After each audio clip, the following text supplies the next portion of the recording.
Ya empezó a grabar. Esperemos, aquí está alguien más. La jovencita que quedó por fuera no ha ingresado todavía.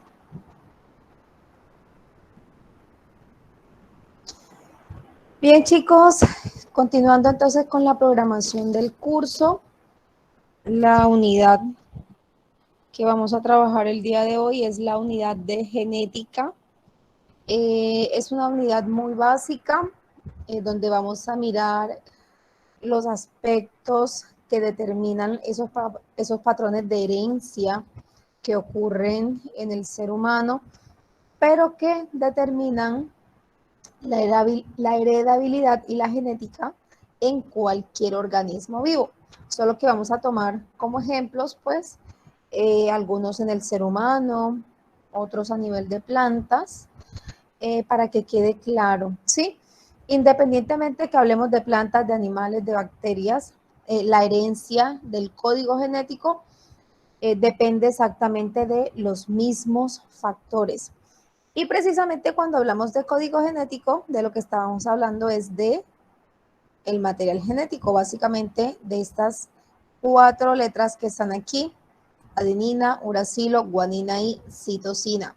Y si ustedes recuerdan, el ADN no contiene uracilo, contiene timina. Entonces, estamos hablando de que el código genético en el ADN se traduce a ARN y es a partir del ARN de donde se dan entonces todas esas órdenes que provienen desde el ADN. El ADN, entonces, es una larga cadena de nucleótidos.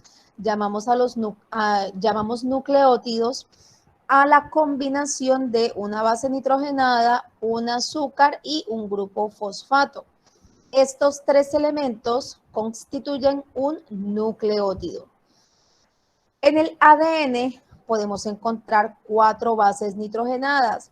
La adenina, que la vamos a representar siempre con la letra A mayúscula, citosina, que la representaremos con la letra C, guanina, que representaremos con la letra G, y timina con la letra T, todas ellas en mayúsculas. El ADN lo encontramos en las células eucariotas al interior del núcleo, en el interior del núcleo celular. En las células procariotas, ese material genético lo encontramos en el citoplasma, dentro de un único cromosoma, que es una cadena circular que se encuentra en ese citoplasma. En todos los organismos cuyas células son eucariotas, el ADN es lineal, es un cordón de muchos cientos de pares de bases, miles de pares de bases, eso va a depender también de la especie. Entonces, todos los ADN de los organismos vivos, desde las bacterias hasta las plantas, los animales más complejos, están formados por las mismas 4 bases nitrogenadas. El ADN se caracteriza porque tiene la capacidad de replicarse. Esa replicación del ADN no es otra cosa que la multiplicación o la fabricación de una copia del material genético para permitir la perpetuidad de la especie. Entonces, aquí tenemos una cadena de ADN que está formada por 2 hebras. Esas 2 hebras son antiparalelas y son complementarias. En el ADN nos vamos a encontrar con que la adenina siempre va a estar emparejada con la timina y la guanina siempre va a estar emparejada con la citosina. Siempre se van a emparejar de esa forma. Si en alguna cadena de ADN hay algún emparejamiento diferente a este que estamos observando aquí, entonces estamos hablando de una mutación o de un error durante la transcripción o durante la replicación del material genético. Pero siempre las vamos a encontrar emparejadas de esta forma. Ese es el dogma central sobre el cual se basa la biología molecular y la biología celular. Bien, entonces, para que haya la replicación o para que el ADN pueda fabricar una copia de sí mismo, participan una serie de proteínas con actividades específicas en ese proceso de replicación.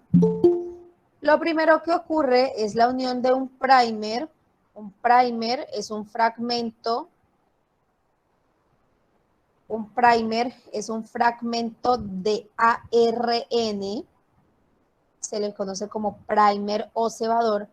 Este fragmento de ARN se va a unir a un sector específico de esa cadena de material genético. Y a partir de aquí se van a unir los nucleótidos complementarios para esta cadena. ¿Cómo se da ese proceso de replicación? La cadena original, que es la cadena a partir de la cual se va a dar la síntesis del nuevo material genético, esta cadena se rompen los puentes de hidrógeno, estos nucleótidos están unidos entre sí a través de puentes de hidrógeno. Recuerden que esos son interacciones moleculares que son muy débiles. Sin embargo, por la cantidad de puentes de hidrógeno que hay en el ADN, eso le otorga a esta gran molécula una gran estabilidad. Bien, entonces lo que ocurre es que un ADN helicasa, esto es una proteína, helicasa y específica para el ADN, rompe los puentes de hidrógeno logrando la separación de las dos cadenas complementarias. De esta forma, entonces se une un ARN cebador en el sitio de unión que va a permitir la unión de pequeños fragmentos de nueva cadena de ADN de forma complementaria. Entonces, donde encontremos una adenina, se va a unir una timina, donde encontremos una citosina, se va a unir una guanina, y así sucesivamente, siempre adenina con timina y guanina con citosina, siempre de la misma forma. Eso va a ocurrir para las dos hebras de la cadena de material genético. Cuando finaliza este proceso, entonces nos vamos a encontrar con dos cadenas de material genético. Una vez que se termina este proceso, es decir, se terminan de romper todos los puentes de hidrógeno aquí en esta cadena, se sintetizan la cadena complementaria nueva para la cadena molde. La cadena antigua, en este caso, ha actuado como cadena molde para permitir la unión de los nuevos nucleótidos. Al finalizar este proceso, entonces nos vamos a encontrar con dos cadenas de ADN que son exactamente iguales, que tienen exactamente la misma información, porque a partir de la cadena antigua se sintetizaron las nuevas cadenas complementarias. Esto se cumple para la replicación del ADN en cualquier organismo vivo, desde unicelular hasta multicelular. Y esto es lo que va a garantizar la herencia de los caracteres de una generación a la siguiente. Para que pueda haber reproducción, debe haber replicación del material genético, sea que estemos hablando de una reproducción sexual o asexual. Para ambos casos necesitamos que haya una replicación del material genético de la célula. Otro proceso que es muy importante a nivel celular es el proceso que se conoce como traducción de proteínas. A través de este proceso, a partir del ADN se obtienen las proteínas.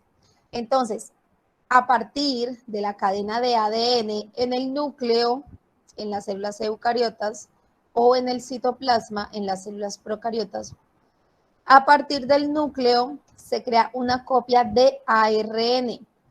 ¿Cuál es la diferencia? La diferencia es que en el ARN, cuando este se está sintetizando, en vez de unirse una timina donde corresponde a la cadena complementaria de la adenina, lo que se une es un uracilo, que también es una base nitrogenada. Entonces, solamente con cambiar esta base nitrogenada ya estamos hablando del ARN. Este ARN mensajero que se forma en el núcleo de la célula sale del núcleo y luego llega al ribosoma. Este ribosoma puede encontrarse en el citoplasma o puede encontrarse en el retículo endoplasmático rugoso. Eso va a depender de el tipo de proteína que se esté fabricando y de la función de la misma. Muy bien, entonces en el ribosoma se une el ARN mensajero y a partir de esta combinación de letras, adenina, guanina, citosina, timina por aquí, solo que aquí no vamos a encontrar timina, sino que lo que vamos a encontrar es uracilo en el ARN mensajero. A partir de estos códigos o de estos tripletes que se van a formar aquí, porque el ribosoma lee el código genético a través de tripletes, a través de un código de 3 nucleótidos. Cada uno de estos códigos sintetiza o indica la unión de un aminoácido en particular. Entonces, esta proteína, recuerden que las proteínas son cadenas grandes de aminoácidos. Entonces, aquí en el ribosoma se va dando la unión del aminoácido. ¿Qué aminoácido se va a unir aquí?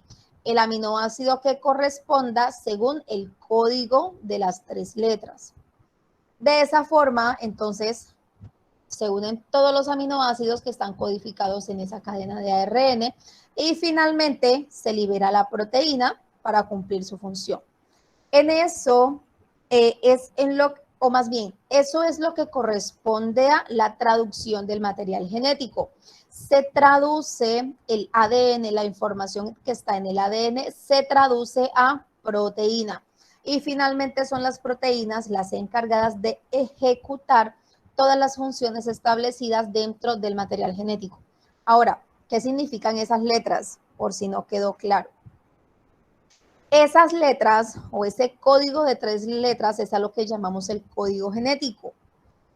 Ese código genético corresponde a una combinación de nucleótidos que van a determinar el aminoácido que se va a unir durante la síntesis proteica. ¿Cómo sabemos cuál es el aminoácido que se va a formar o que se va a sintetizar? El código genético está establecido de la siguiente forma. Ya que son solamente 3 letras las que hacen parte de ese código, pero tenemos 4 posibilidades de letras para combinarse, cada una de ellas con otras 4 letras iguales, entonces podemos tener una combinación de 64 combinaciones en total o 64 posibilidades, cuando en la naturaleza lo que existen son solamente 20 aminoácidos. A esto se le dice igualmente, o algunos afirman que el código genético es degenerado. ¿Cómo así? Eso de que el código genético es degenerado, a lo que se refiere es que se pueden utilizar varios códigos para fabricar el mismo aminoácido o para unir ese aminoácido a la proteína. Entonces, a través de esta tabla podemos mirar las 64 posibilidades. Entonces, en el lado izquierdo, aquí en rojo, tenemos la primera letra del código. Entonces, aquí tenemos la primera posibilidad, uracilo.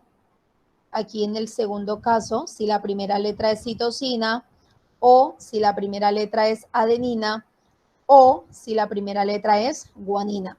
Las 4 posibilidades de que la primera letra sea una de las 4 letras del código genético. La segunda letra, entonces aquí en esta tabla, en la parte superior, tenemos las 4 posibilidades de la segunda letra dentro de las posibilidades correspondientes. Entonces, si la segunda letra es uracilo, para todas estas, la segunda letra es uracilo. Para toda esta columna, la segunda letra es citosina. Para toda esta columna, la segunda letra es adenina. Y para toda esta columna de aquí, la segunda letra es guanina. ¿Cuál es la primera letra? La que está escrita aquí en la columna de la izquierda en rojo. Y la tercera letra, entonces la colocamos acá, en esta tercera columna. Aquí ponemos las 4 posibilidades correspondientes: uracilo, citosina, adenina y guanina. para cada una de las filas correspondientes. Entonces, esto nos va a dar las 64 combinaciones posibles. Cuando revisamos cada una de esas combinaciones, entonces nos podemos dar cuenta de que, en este caso, la fenilalanina es un aminoácido que puede ser sintetizado por estos dos codones. La leucina puede ser sintetizado por estos dos codones de aquí, pero también por estos 4 codones de acá. Entonces, por eso decimos que el código genético es degenerado, porque no hay un solo código, o sea, más bien no hay un código único para los 20 aminoácidos, sino que tenemos diferentes posibilidades. Si tenemos un código único, es este de aquí, AUG.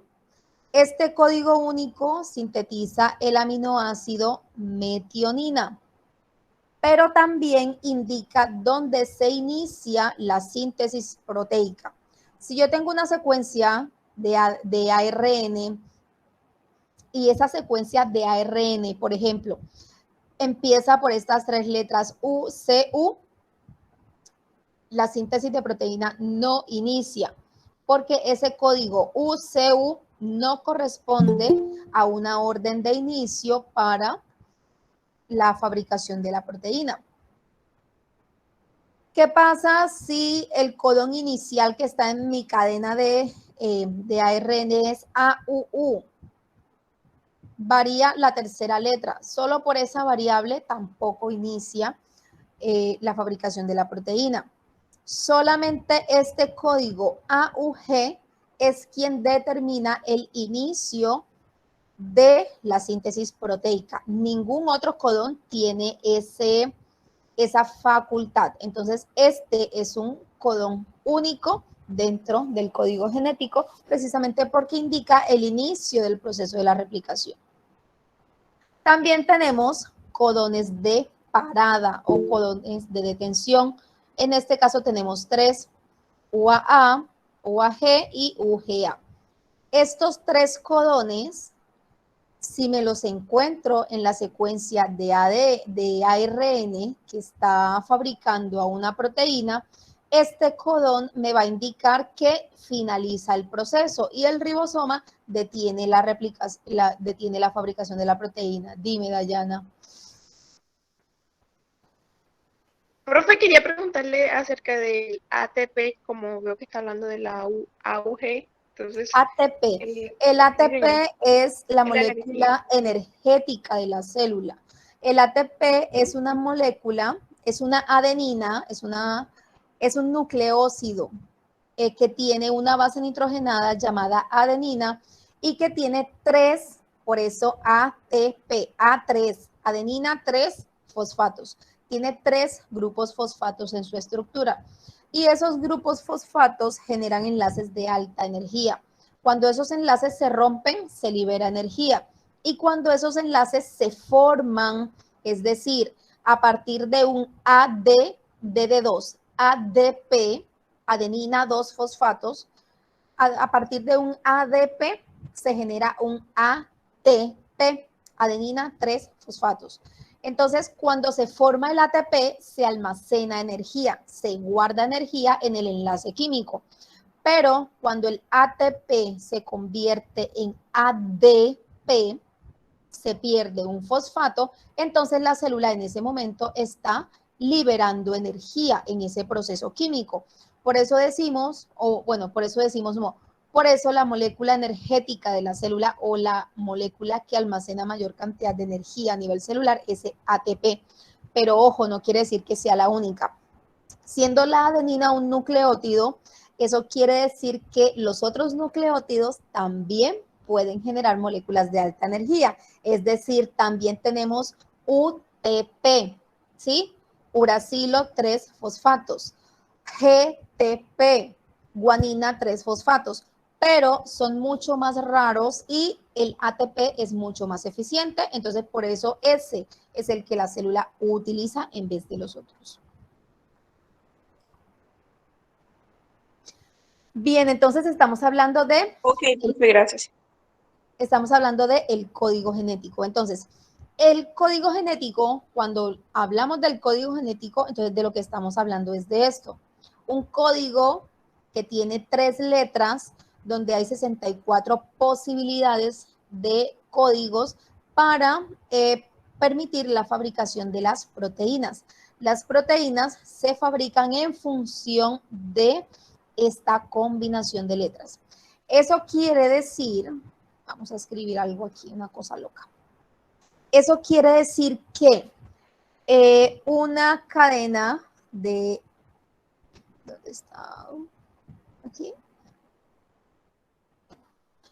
Eso quiere decir que, por ejemplo, yo tengo una cadena de ADN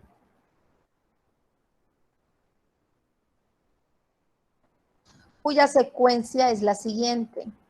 El 3, recuerden la clase de biomoléculas cuando vimos allá ADN. Recuerden que este 3 corresponde a la posición del carbono número 3 del azúcar, es decir, esta cadena va a terminar así, de la siguiente forma. ¿Sí? Todo el código genético va a estar escrito dentro de esos 2 números, porque de este lado de esa cadena está el carbono número 3 y de este lado de esa cadena está el carbono número 5 del azúcar de esas cadenas de ácido nucleico.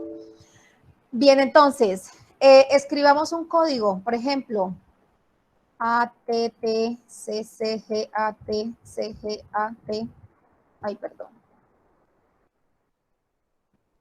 Entonces, esto es una secuencia de ADN. Ahora, bueno, esto se va a mover, vamos a hacerlo chiquito porque de lo contrario se me desconfigura esto. Ahora, cuando este código genético, ojo, estas letras que están aquí, esto es lo que es una cadena de ADN, esto es lo que corresponde a un gen, esto es lo que corresponde a un código genético. Entonces, esa cadena de ADN, para que se sintetice la proteína, esta cadena de ADN se traduce a ARN. Ese ARN se sintetiza de forma complementaria y de forma opuesta. Quiere decir que en este caso voy a empezar por el 5 y voy a terminar en el 3. ¿Por qué? Porque las cadenas son opuestas, están mirando en sentidos diferentes. Entonces, de acuerdo a eso, y por cierto, una cadena es prima, pero la otra no. Miren que aquí a los números no les puse la prima. Esta prima es del otro lado. Miren que a la otra cadena que estoy haciendo, no les escribí la prima, porque esta prima se refiere para la cadena complementaria. Entonces, bueno, de hecho debí haberla escrito acá, pero ustedes me entienden. Entonces, el nucleótido complementario para la adenina, ¿cuál es? Ahora no saben. Timina. Timina, pero estamos hablando del ARN.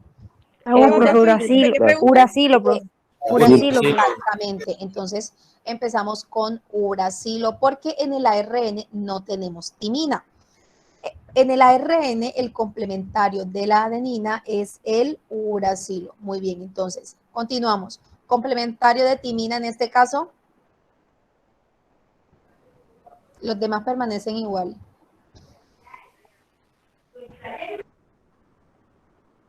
¿Cuál es el complementario de la timina? Adenina, profe. Adenina. Entonces, ay, ¿dónde no era? La relación es AT, Muy bien. en el caso del Entonces, ADN AT y CG, en el caso del ARN vale. es Ahora, AU y Ahora, CG. ahora en la guanina, profe, para la C. seguimos con guanina. Exacto, muy bien. Guanina, uracilo. Ojo, no se huelen. Ahí va una C. La C, profe, la C. Exacto, citosina, La U, uracilo, muy bien. A, una A, profe. A, Una C, C, una G, Ajá. U, una U, no mentira, una A, A, A, A, bien. una B, C, C, C, CC, C, U, bien, U, A. A y una G, profe. y una G. Muy bien. Entonces, eso es lo que es el código genético. Entonces, cuando ese código genético se va a leer en el ribosoma, entonces nos vamos ahora al ribosoma. Me volé la S. Cuando nos vamos al ribosoma, entonces lo que va a ocurrir es lo siguiente. Este ribosoma, para fabricar la proteína, voy a escribirlo aquí abajo, para fabricar la proteína va a tener en cuenta este código genético. Pero ¿cómo lo va a tener en cuenta? En grupitos de 3. Entonces, aquí tenemos código. Entonces, tendríamos aquí la combinación. Vamos a ponerle guiones a esto para que no se me enreden.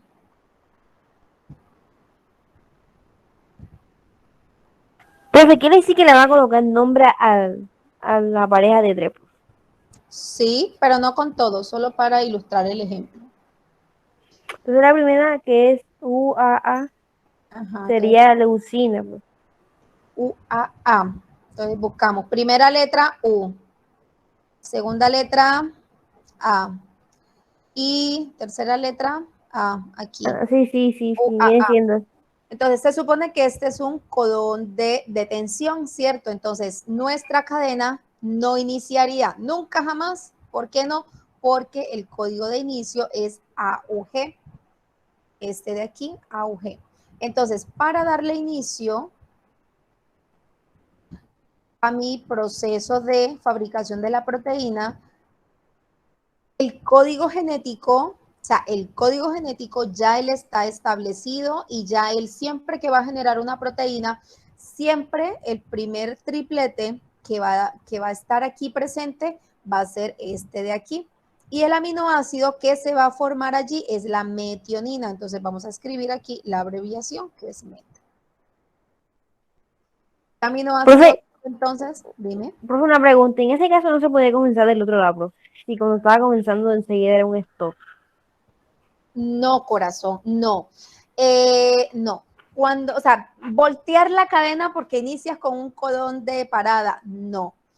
¿Qué pasa en la realidad? O sea, ¿qué pasaría a nivel celular si eso se llegara a dar?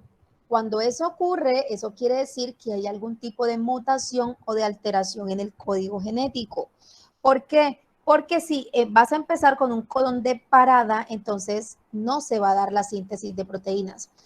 En las enfermedades en las que están relacionadas con la no fabricación de algún tipo de proteína están relacionadas con mutaciones a nivel genético o con otro tipo de problemas. No necesariamente quiere decir que hay una mutación en el ADN y que ya por eso no inicia el proceso de síntesis de material genético. Ahora, ¿qué pasaría? Vamos a pasarnos este codón porque ya vimos que es de parada. Digamos que nuestro código genético está bien, ¿sí? Digamos que nuestra cadena que nos inventamos ahí está bien. Entonces vamos a continuar y vamos a ver qué pasa. Entonces, el segundo aminoácido, el segundo código que corresponde aquí sería GGC. Entonces, vámonos acá abajo, GGC. Aminoácido glicina. Entonces, seguimos con glicina. ¿Cuál sigue? Mientras yo escribo.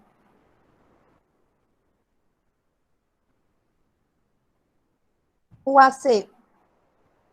Primera letra, segunda letra, tercera letra. Tirosina. Muy bien. Vayan buscando cuál sigue.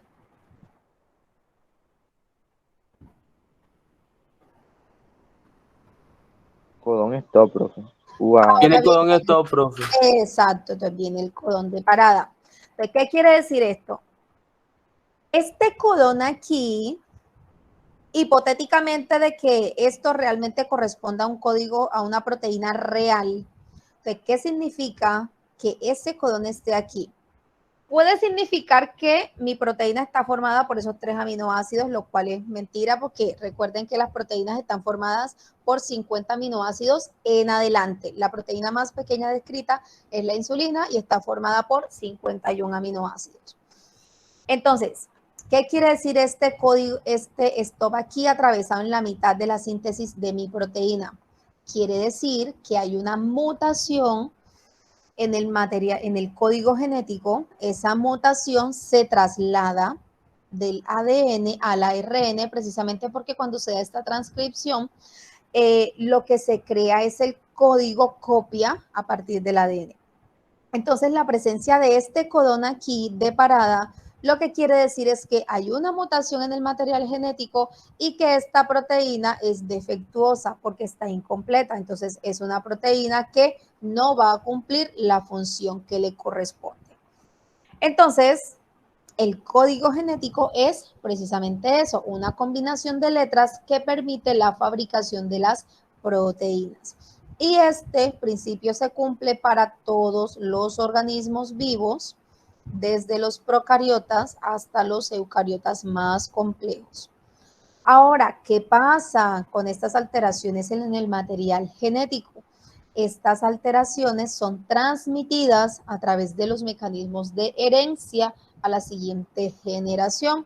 Por eso las enfermedades hereditarias son enfermedades que son causadas por alteraciones en el ADN y son enfermedades que no tienen cura.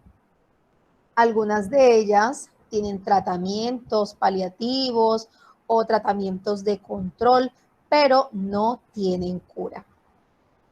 Entonces, cuando hablamos de genética, estamos hablando de la rama de la biología que se encarga de estudiar la herencia de los caracteres. ¿Estos caracteres cuáles son? Son todas las características físicas, fisiológicas e incluso algunas comportamentales que se encuentran codificadas a través del material genético. Es decir, el color de la piel, el color de los ojos, el pelo, la altura, algunas veces el peso, son características que están determinadas por el código genético. Hay un patrón hereditario. El peso, el hecho de que mi mamá sea obesa, de hecho mi mamá lo es. Si mi mamá es obesa, no quiere decir que ya yo lo voy a hacer, que estoy obligada genéticamente a que yo voy a ser gorda y voy a pesar 200 kilos. No, pero sí hay una predisposición genética. Entonces, como hija, como descendiente, yo debo cuidarme para no llegar a tener esa condición. El color de la piel, bueno, el color de la piel va a depender de esos genes, de esos alelos dominantes y recesivos. Entonces, hay caracteres que están dados por una combinación de muchos genes y entonces, por ejemplo, vemos a esta pareja, la mamá, la mujer es muy blanca, el papá es negro, de piel bastante oscura, y los hijos son una mezcla entre esos dos colores, precisamente porque no es un gen único el que determina esa coloración de piel en este caso. Entonces, la herencia genética son todo ese conjunto de caracteres que pueden ser transmitidos de los padres a los hijos a través de herencia directa, a través del proceso de reproducción. Y pues los caracteres hereditarios son todas aquellas características que son transmitidas a la descendencia. El color de los ojos, el color del pelo, si el pelo es rizado, si es liso, si es negro, si es marrón, si es rubio, si es rojo. Todas esas características que podemos observar a simple vista.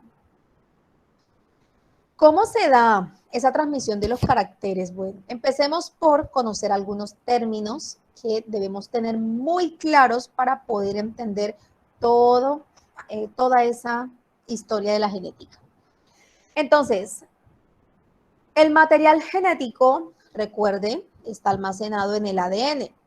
En nuestras células ese ADN, durante la mayor parte del ciclo de vida de las células, durante la mayor parte del ciclo celular, está disperso como una cadena suelta en el citoplasma, en el núcleo celular. El ADN en las células eucariotas está disperso en el núcleo celular. Es como si tuviéramos una madeja de hilo y esa madeja de hilo la soltáramos y esa madeja está ahí dispersa en el núcleo celular. siendo que en el caso del ser humano, quien tiene 23 pares de cromosomas, es decir, 46 cadenas de ADN, estaríamos hablando de 46 madejas de hilo ahí dispersas en el núcleo celular. Ahora, durante un evento que ocurre en un escaso periodo de tiempo que se llama mitosis, durante ese periodo de tiempo ese material genético se pliega sobre sí mismo con ayuda de unas proteínas llamadas histonas para formar esta estructura que nosotros conocemos como el cromosoma. En las células procariotas no se forma el cromosoma porque es una sola cadena de ADN y entonces no necesita plegarse de esta forma. En los organismos eucariotas, dado que son varias cadenas de ADN y que esas cadenas de ADN son muy largas debido a la cantidad de información genética que almacenan, durante la reproducción celular y específicamente durante la mitosis, ese material genético, ese ADN, se repliega sobre sí mismo y sobre unas proteínas histonas para formar esta estructura mucho más condensada llamada cromosoma. Entonces, en el cromosoma tenemos muchas porciones, cada una de esas porciones corresponde a un gen. Ahora, ¿qué es un gen? Un gen es un fragmento de ADN que determina un carácter hereditario. Entonces, y me devuelvo a la diapositiva acá donde escribimos esto. Entonces, digamos que esta secuencia de letras de aquí es un gen. Entonces, este gen es un código específico que determina una característica en particular. Eso es lo que es un gen. Entonces, gen, fragmento de ADN que determina un carácter hereditario. ¿Dónde está ese gen? En una región del cromosoma. Ahora, existen diferentes formas en las cuales un gen se expresa. Color de los ojos. ¿Cuántos colores de ojos conocen ustedes? Solo uno. Profe, por ejemplo, café, negro, Café, negros, verdosos verdes. así, Exacto, azules. azules. Ahí ya tienen 5. Profe, y esos casos que son un ojo azul y otro verde, profe. Yo también los he conocido. Eso se llama heterocromía Heterocromía se llama. y es por la expresión de lo que les voy a decir ahora, es por la expresión de dos alelos distintos. Entonces, ustedes me acaban de mencionar 5 colores diferentes para los ojos. Entonces, esos 5 colores diferentes no quiere decir que hayan 5 genes para cada color de ojo, no. Es un solo gen para el color de ojo. Pero ese gen se puede expresar de distintas formas. A eso se le llama alelo. Entonces, los alelos son las distintas variables en las cuales se puede expresar un gen. Entonces, hay un alelo para el gen de ojos azules, hay un alelo específico para el gen de ojos verdes, hay un alelo para los ojos cafés, para los ojos negros, si son marrones. En el caso de que haya heterocromía, de lo que estamos hablando es que la persona tiene 2 alelos diferentes y los 2 alelos se expresan al mismo tiempo. Hay personas que tienen heterocromía total, es decir, un ojo completamente verde y un ojo completamente azul, o un ojo completamente café y un ojo completamente verde. Hay personas que tienen heterocromía parcial. Es como medio ojo café, o sea, medio ojo de color café y medio ojo de color verde, o medio ojo azul y medio ojo sigue siendo heterocromía y se da por la misma razón, porque la persona en su código genético tiene los 2 alelos, pero los 2 alelos se expresan al mismo tiempo. Entonces, ojo, gen es el fragmento de material genético que determina un carácter. El alelo son las formas que puede adoptar o que puede tener un gen. Entonces nos vamos aquí a este dibujo donde tenemos estos 2 cromosomas grandes y miren que aquí hay una serie de letras. Estas letras corresponden, o estas secciones, cada sección corresponde a un gen. Entonces miren que en este cromosoma del lado izquierdo, las 2 cromátidas, donde está el gen A, ambas letras son mayúsculas. Y del otro lado tenemos a ambas letras minúsculas, pero es el mismo gen. ¿Por qué sabemos que es el mismo gen? Porque ese gen en el cromosoma homólogo está exactamente en la misma posición. Es decir, en los cromosomas homólogos, los genes que determinan la misma característica están ubicados en el mismo lugar. Ese lugar se llama locus. Entonces, el locus es el lugar que ocupa un gen en el cromosoma. En este caso, este locus de aquí corresponde al gen, voy a llamarlo con la letra A mayúscula, y acá en el otro cromosoma tenemos el mismo locus para el gen A. Ahora, miren que aquí tenemos la letra mayúscula y de este lado tenemos la letra minúscula. ¿Eso qué quiere decir? Eso quiere decir que es el mismo gen porque es la letra A, pero son diferentes alelos, porque esta es mayúscula y esta es minúscula. Es una forma de explicarlo. Ahora, ¿cómo así que cromosomas homólogos? Bueno, esto viene de igual. Entonces, homogéneo, igual. En la mayoría de los organismos, en la mayoría no. Todos los organismos vivos que se reproducen por reproducción sexual se caracterizan porque durante su fecundación o durante su origen se fusionaron dos células, un óvulo y un espermatozoide. El óvulo y el espermatozoide son células gaméticas, son gametos. Son las únicas células dentro del cuerpo que tienen la mitad del material genético de ese individuo. El ser humano tiene 23 pares de cromosomas, es decir, que en total tiene 46. Entonces, un ser humano diploide normal, un ser humano normal, o en la normalidad pues de una persona, el ser humano tiene entonces 23 pares de cromosomas. Voy a escribir 23N, porque esto se escribe de esta forma en genética. 23N, donde N es entonces el número, 23 es el número de cromosomas y la N corresponde, no, me perdí, perdón, es al revés. 2N. Los organismos diploides son 2N. Entonces, ¿por qué los organismos diploides son 2N? Porque esta N corresponde al número de cromosomas. Entonces, N corresponde a los cromosomas de la especie. La especie humana es 2N, la especie humana es diploide. Entonces, ¿cuál es el número N? Esto es en minúscula. No lo vayan a escribir en mayúscula porque se lo califico mal. ¿Cuál es el número N del ser humano? El ser humano tiene N cromosomas, tiene 23. Para el ser humano, N es igual a 23. Vuelve y lo corrige. Para el ser humano, entonces N es igual a 23. El ser humano tiene 23 cromosomas diferentes. Ojo, 23 cromosomas diferentes. Pero como el ser humano es diploide, entonces el ser humano tiene 2 por 23.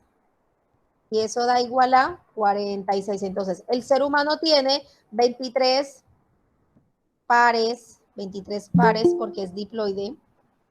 Ya los atiendo. 23 pares de cromosomas, lo cual se traduce en un total de 46 cromosomas.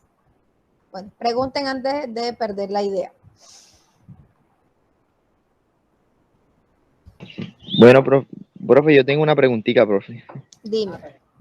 Bueno, ahora como usted nos explica que bueno, cada uno tenemos pues 46 en total cromosomas. O sea, de manera individual, por ejemplo, una sola persona. Sí, señor. Cuando se hace el proceso de fusión entre el óvulo y el espermatozoide, entonces, o sea, serían, o sea, usted sabe, se unen los 46 digamos, del femenino y los 46 masculino y así se fusiona, ¿no? Y No, esa es la magia de la reproducción sexual.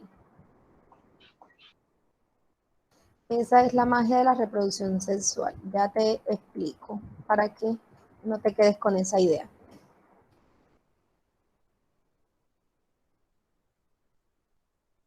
Ok. Para responderle al joven, porque igual es lo mismo de lo que estoy hablando y para que no se queden con una idea errada, y si tienen una duda, por favor, pregunten, sí. El ser humano, y voy a hacer el ejemplo específicamente con el ser humano para que no nos enredemos hablando de otra cosa. Entonces, dijimos que el ser humano, estamos hablando del ser humano, es diploide.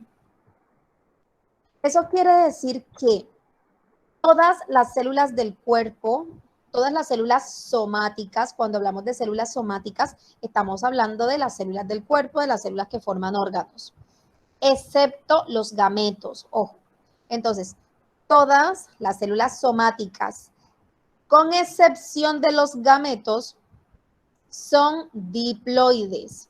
Entonces, al ser diploides, dos juegos de cromosomas en este caso. Tienen, ya les decía que el número N, esta letra N aquí, corresponde al número de cromosomas de la especie. Cuando hablamos del número de cromosomas es los diferentes cromosomas que hay en la especie. Entonces, esos cromosomas que son diferentes entre sí, son diferentes, esos 23, corresponden a este número 23. Pero el ser humano es diploide. Eso quiere decir que de cada uno de estos N, de cada uno de estos 23, hay una copia, es decir, que hay dos. Entonces, el ser humano tiene en total 46 cromosomas. Si a estos cromosomas, por ejemplo, los nombráramos con letras, y los voy a nombrar con letras para la facilidad de la explicación. Digamos que tenemos cromosomas A, entonces tenemos 2 cromosomas A, tenemos 2 cromosomas B, porque, ojo, miren que este número de aquí me dice que hay 2. Entonces, en ese sentido, el ser humano tiene 23 tipos, es decir, hasta donde llegue 23 letras aquí diferentes, y de cada una de esas letras hay 2. Entonces, eso es lo que quiere decir este 46. Entonces, son 46 cromosomas, sí, pero diferentes solo hay 23. Solo que de esos 23 hay una copia. Entonces, esta copia, esta igualdad, es a lo que se conoce como cromosomas homólogos.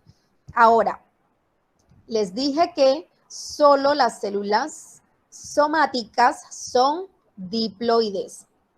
Las células gaméticas, ¿quiénes son los gametos? El óvulo y el espermatozoide son los gametos sexuales. Los gametos son haploides, solamente tienen N cromosomas, es decir, ellos solamente tienen la variedad de cromosomas de la especie, uno de cada uno. ¿Por qué? Porque, como su compañero lo acaba de preguntar o decir en su pregunta, cuando se fusiona el óvulo con el espermatozoide, entonces voy a borrar aquí. Cuando se fusiona el óvulo con el espermatozoide, entonces el óvulo, ¿cuántos cromosomas tiene? A ver si me están 23, profe. Tiene 23. ¿Y el espermatozoide cuántos tiene? 23 pares también, sí. También tiene 23. Entonces, cuando estos dos se fusionan, ¿cuántos cromosomas tiene ese nuevo individuo? 46. 46. 46. ¿Y cuántos cromosomas diferentes tiene? Si es masculino, uno solo, sí. Ahora hablamos de eso. Ahora, ese nuevo individuo tiene 46 cromosomas, ¿cierto? Pero de esos 46 cromosomas, ¿todos son diferentes entre ellos? ¿Todos, No. toditos, todos son diferentes? No, hay- porque usted dijo 23, profe, porque hay una copia. Exactamente. Entonces, de esos 23 cromosomas que vienen del óvulo, ahí viene un óvulo que se llama A, y acá, perdón, un cromosoma que se llama A, y resulta que aquí también hay un cromosoma que se llama A. Entonces, aquí hay un cromosoma que se llama B, y aquí también hay un cromosoma que se llama B. Entonces, este A con este A se juntan y forman lo que llamamos cromosomas homólogos. Los cromosomas homólogos vienen un cromosoma del padre y un cromosoma de la madre. De esa forma, entonces, ¿por qué es importante que estas células gaméticas sean haploides? Por lo que ya su compañero lo dijo en la pregunta. Imagínense que se fusionara un óvulo con 46 cromosomas y un espermatozoide que también tiene 46 cromosomas. ¿Cuántos cromosomas tendría el nuevo individuo? 52, profe. Hagan la suma, 46 más 46. 92. 92, profe. Exacto, entonces toda la generación de este individuo tendría 92. Ahora, imagínense que este individuo se reproduce con uno de su misma generación. ¿Cuántos cromosomas tendría la siguiente generación? Siento que 184. 184, profe. exacto. Y ahora imagínense ustedes que esos también se reprodujeran y que llevaran unas células igualitas. ¿Y entonces qué? 368. Y esa es la magia de la meiosis y la magia de la genética. Entonces, nosotros no vimos reproducción celular porque no es una unidad de este curso, pero es una unidad que nos ayuda a entender todos estos procesos de la genética, porque ahí es donde explicamos por qué ocurre esto. En la meiosis, en la reproducción celular de las eucariotas, hay dos mecanismos de reproducción celular. Está la mitosis y está la meiosis. En la reproducción por mitosis, las células son iguales entre ellas. Todas las células que se reproducen son iguales y se mantiene la misma información genética. Son las células que forman todos nuestros tejidos para garantizar que cuando los tejidos están en crecimiento, todas las células van a tener exactamente la misma información. Ahora, la meiosis forma células diferentes con la mitad del material genético del individuo, es decir, la meiosis forma células N. La mitosis mantiene. Si el individuo es N, entonces mantiene N. Si el individuo es 2N, entonces la meiosis, la mitosis mantiene, ¿sí? Mantiene el número de cromosomas de material genético, sea cual sea. Pero la mitosis reduce. Reduce el 2N, lo pasa a N. ¿Para qué? Para garantizar que cuando se dé la reproducción, esto no ocurra. ¿Qué pasa si esto llegara a ocurrir? Habrían enfermedad, o sea, en la actualidad con la evolución y con el proceso evolutivo y con la historia de desarrollo que ha tenido el ser humano y todas las especies, si hay un error en el número de cromosomas, eso se traduce en una enfermedad. La más común, la trisomía que genera el síndrome de Down. El síndrome de Down se genera porque un individuo que debía tener 46 cromosomas no los tiene.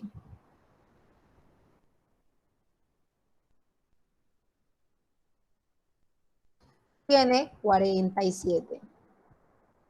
¿Por qué tiene 47? Porque una de las dos células, aquí lo puse en el espermatozoide, pero puede ser cualquiera de las dos, una de las dos células gaméticas tiene un cromosoma de más.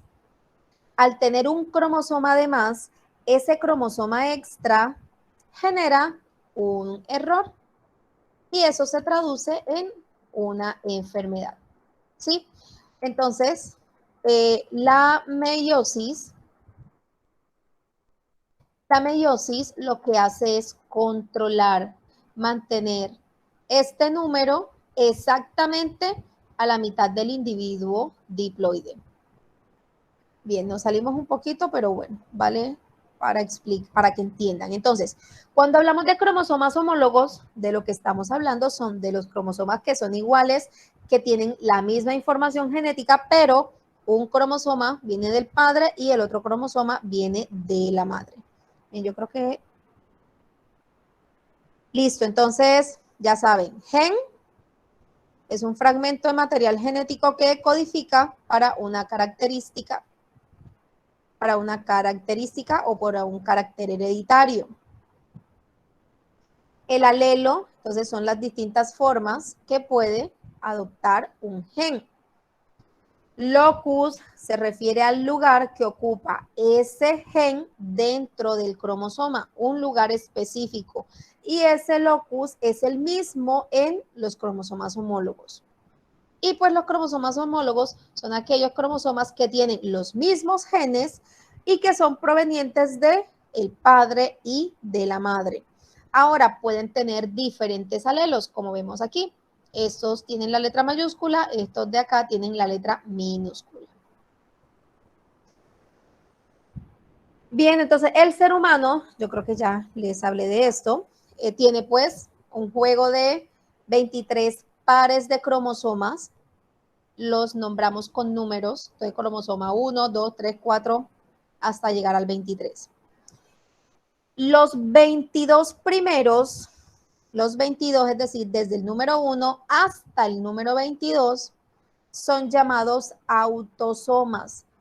Son los cromosomas que codifican todas las características del cuerpo, las funciones, todo lo relacionado con el organismo y su funcionamiento, su anatomía, su morfología.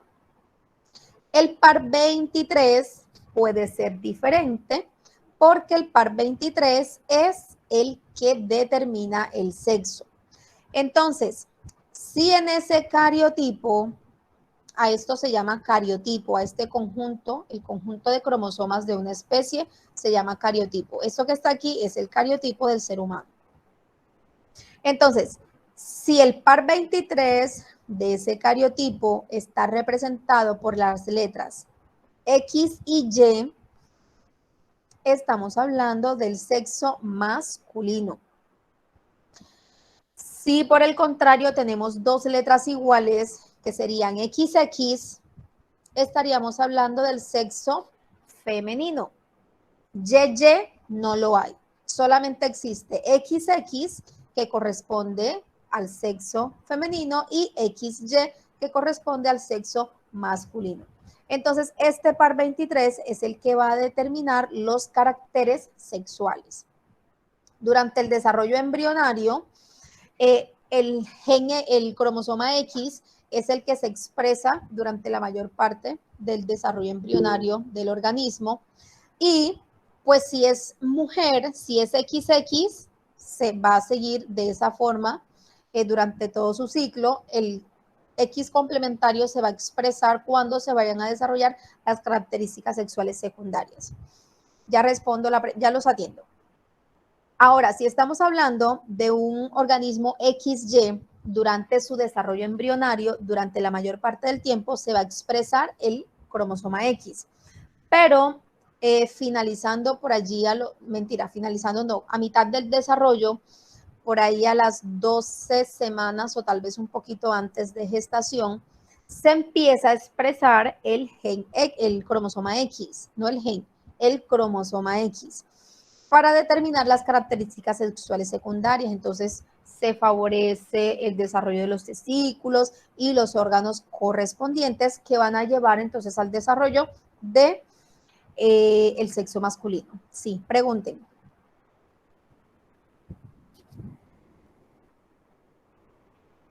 Se le olvidó. ¿Cómo, profe? Disculpe, ¿puede repetir la pregunta? No sé, ibas a preguntar algo. Ay, perdón. Qué pena, profe, qué pena. Ahí está la Profe, mano levantada. Dime. dígame. Sí, profe, yo iba a preguntar con respecto al sexo. Siempre uno ha escuchado que el hombre es el que determina el sexo. Sí, el hombre es el que determina el sexo. ¿Por qué? Porque como la mujer es, déjenme muevo esto para acá arriba. Como la mujer es XX, la mujer es XX, la mujer solo produce gametos X. Es decir, la mujer no tiene forma de producir óvulos que sean Y, porque no tiene el cromosoma Y.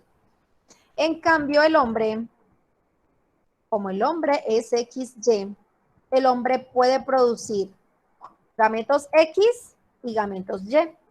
Entonces, cuando los hombres culpan a las mujeres porque tuvo hijas y no tuvo hijos, la culpa es de él, porque él es quien determina el sexo. Los espermatozoides, el hombre puede producir espermatozoides X y espermatozoides Y. La mujer solamente puede producir óvulos X. Así que no hay forma ninguna de que la mujer pueda generar un gameto con el cromosoma X. A menos